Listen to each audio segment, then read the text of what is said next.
Hello everyone. This is the first video of the chapter Recombinant DNA Technology of class 12th Biotechnology. इस chapter में हम लोग recombinant DNA technology के introduction को देखेंगे। Recombinant DNA technology क्या technology है, बायोटेक्नोलॉजी ये कौन सा पार्ट है और इसका क्या यूटिलाइजेशन है और क्या इसके एप्लीकेशन है। तो एक जनरल एक इंट्रोडक्शन हम देखेंगे, इस टेक्नोलॉजी को डिफाइन करेंगे और इसके बारे में कि जो शुरुआती जो जानकारी है उसको हम देखेंगे। आइए स्टार्ट करते हैं। देखिए, रिकॉम्बिनेंट डीएनए टेक्नोलॉजी अगर हम इसको इंट्रोड्यूस करें तो रिकॉम्बिनेंट टेक्नोलॉजी की डेफिनेशन जैसे हम लोग जानते हैं, that deals with the manipulation of the genetic material. देखो, manipulation of genetic material in which fragments of DNA from two different sources. ठीक है, तो रिकॉम्बिनेंट टेक्नोलॉजी में बेसिकली हम जेनेटिक मटेरियल को मैनिपुलेट करते हैं, चेंज करते हैं, जिसमें हम क्या करते हैं कि दो डिफरेंट सोर्सेज के डीएनए को, फ्रैगमेंट्स को लेते हैं और उनको रिकम्बाइन करते हैं, उनको अटैच करते हैं और एक नया डीएनए फॉर्म करते हैं to produce a genetically modified organism. या तो हम किसी ऑर्गेनिज्म को जेनेटिकली मॉडिफाइड करते हैं, इसलिए हम ये रिकॉम्बिनेंट डीएनए फॉर्म करते हैं, या फिर हम किसी स्पेसिफिक डीएनए फ्रेगमेंट की अगर हम मल्टीपल कॉपीज़ करना चाहते हैं, दैट मीन्स जीन क्लोनिंग करना चाहते हैं, तो भी हम उसको रिकॉम्बिनेंट डीएनए टेक्नोलॉजी की हेल्प से है वो जीन क्लोनिंग करते हैं। देखिए, रिकॉम्बिनेंट डीएनए टेक्नोलॉजी बेसिकली मतलब ये है कि जो डीएनए है उसको रिकम्बाइन कर लेना। दैट मीन्स कि जो भी हमारा डिजायर्ड जीन है उसको हम दूसरे वेक्टर डीएनए के साथ अटैच करेंगे, तो जो कंप्लीट होल डीएनए होगा that is a recombinant DNA technology. अब इस टेक्नोलॉजी का यूज़ कहाँ किया जाता था? देखो, इस टेक्नोलॉजी का यूज़ करके बैक्टीरिया को ऑलरेडी जेनेटिकली इंजीनियर्ड किया जा चुका है, बनाया जा चुका है। उससे हमने ह्यूमन इंसुलिन प्रोड्यूस किया है।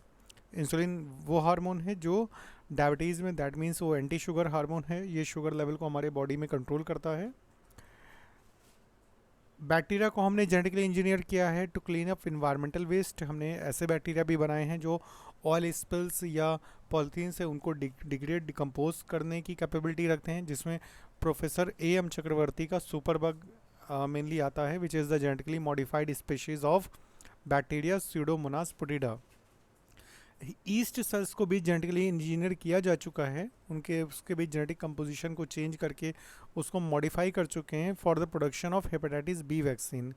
दैट मीन्स हम माइक्रोब्स और दूसरी अदर सेल्स को क्या करते हैं, मॉडिफाई करते हैं, उसमें जीन इंट्रोड्यूस करते हैं और जो डिज़ायर्ड प्रोडक्ट्स होते हैं उनका फॉर्मेशन करते हैं।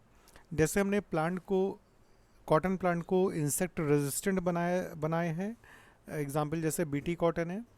तो मेनली बहुत से एग्रोनॉमिक ट्रेड्स को हमने इंट्रोड्यूस किया है बहुत सी क्रॉप वैरायटी में because of recombinant DNA technology. अगर हम बेसिक स्टेप्स देखें, इसका एक जनरल फिगर देखें कि व्हाट इज़ दैट टेक्नोलॉजी, तो देखो, फर्स्ट ऑफ ऑल सबसे पहले हम क्या करते हैं, इसमें एक डीएनए फ्रैगमेंट को आइसोलेट करते हैं। मतलब उस डीएनए फ्रैगमेंट को आइसोलेट करेंगे जिसमें जीन ऑफ इंटरेस्ट होगा। दैट मीन्स वो जीन होगा जिसको हमें क्लोन करना है, इसको हमें इंसर्ट भी बोलते हैं। फिर क्या करेंगे, सेकंड क्या होगा कि हमें रिकॉम्बिनेंट डीएनए मॉलिक्यूल फॉर्म करना है। कैसे फॉर्म करेंगे? जो हमारा जीन ऑफ इंटरेस्ट है उस डीएनए फ्रैगमेंट को हम एक carrier DNA molecule, that means vector DNA के साथ अटैच कर देंगे। जो most commonly used vector DNA है वो है प्लाज्मिड, जिससे जो हमारा डीएनए मॉलिक्यूल है या डीएनए फ्रैगमेंट है वो होस्ट सेल में जो है मल्टीप्लाई कर सके, रिप्लिकेट कर सके। बिकॉज जो हमारा डिजायर्ड जीन होता है उसके पास सेल्फ रिप्लिकेट करने की कैपेबिलिटी नहीं होती है, इसलिए हमें उसको वेक्टर डीएनए के साथ अटैच करना पड़ता है, क्योंकि वेक्टर डीएनए वो डीएनए है जो हमारे डीएनए को कैरी करता है होस्ट सेल में और उसको मल्टीप्लाई करने में भी हेल्प करता है। ठीक है, थर्ड स्टेप हमारा ये होगा कि जो हमने रिकॉम्बिनेंट डीएनए बनाया, दैट मीन्स हमने अपने डिजायर्ड डीएनए को वेक्टर डीएनए के साथ अटैच किया है, तो जो रिकॉम्बिनेंट डीएनए बना है उसको हम इंसर्ट करेंगे किसी होस्ट सेल में। अगर हमारा जीन प्रोकैरियोटिक है तो हम ई कोलाई बैक्टीरिया को एज ए होस्ट सेल ले सकते हैं। अगर हमारा जो जीन है वो यूकैरियोटिक है जिसको हमें मल्टीप्लाई कराना है, तो अगर बैक्टीरिया में वो मल्टीप्लाई करने में उसको नहीं हो सकता तो हमें उसको ले एक यूकैरियोटिक सेल, दैट मीन्स हमें ईस्ट सेल लेनी पड़ेगी। इस प्रोसेस को, जो इंसर्शन होता है रिकॉम्बिनेंट डीएनए का होस्ट सेल में, उसे बोलते हैं ट्रांसफॉर्मेशन, ऐसे बहुत सी ऐसी प्रोसेस है जिनके थ्रू हम ट्रांसफ़र कर सकते हैं रिकॉम्बिनेंट डीएनए को होस्ट सेल में। And the fourth one is the selection of only those host cells which carry the recombinant DNA. इसका मतलब हम उन होस्ट सेल्स को सेलेक्ट करेंगे बल्क ऑफ सेल्स से जिसमें हमारा रिकॉम्बिनेंट डीएनए है, और सिर्फ उन्हीं सेल्स को हम मल्टीप्लाई करने में उनको फेवर करेंगे, जिससे हमारा जो रिकॉम्बिनेंट डीएनए मॉलिक्यूल है वो भी मल्टीप्लाई हो सके। तो मेनली हम लोग ने देखा, जैसे आप सामने देखिए recombinant DNA as a figure में समझिए, जैसे ये वेक्टर डीएनए है, ये हमारा डिजायर्ड डीएनए है, जिसमें ये जो ब्लू कलर का पोर्शन है ये हमारा डिजायर्ड जीन है। हमने इसको कट किया सेम रेस्ट्रिक्शन एंजाइम से। रेस्ट्रिक्शन एंजाइम वो एंजाइम्स होते हैं जो डीएनए को कट करते हैं। सेम रेस्ट्रिक्शन एंजाइम से कट करेंगे जिससे बनने वाले जो उनके एंड्स हैं ये सिमिलर होंगे। तो हमारा टारगेट जीन ये ब्लू वाला है, इसको हमने वेक्टर डीएनए को कट करके दोनों को अटैच कर दिया। तो इसमें इस तरीके के रिकॉम्बिनेंट डीएनए क्रिएट हुए जिसमें ये जो डीएनए है हमारा, ये हमारा वेक्टर जो है इसे ही हमें सेलेक्ट करना है। इसको फिर हम क्या करेंगे, जो हमारा वेक्टर जिसमें हमारा टारगेट जीन है उसको हम होस्ट सेल में इंट्रोड्यूस करा देंगे by the process of transformation, and then फिर उस होस्ट सेल को मल्टीप्लाई होने देंगे।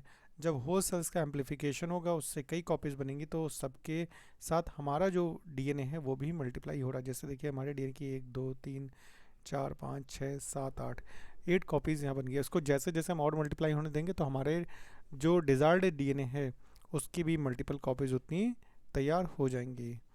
तो this is the general introduction of the recombinant DNA technology. इसके आगे, इस सीरीज़ के आगे वीडियोज़ में हम इसी रिकॉम्बिनेंट डीएनए टेक्नोलॉजी को डिटेल में स्टडी करेंगे। तो तब तक के लिए thank you all and have a nice day बेटा।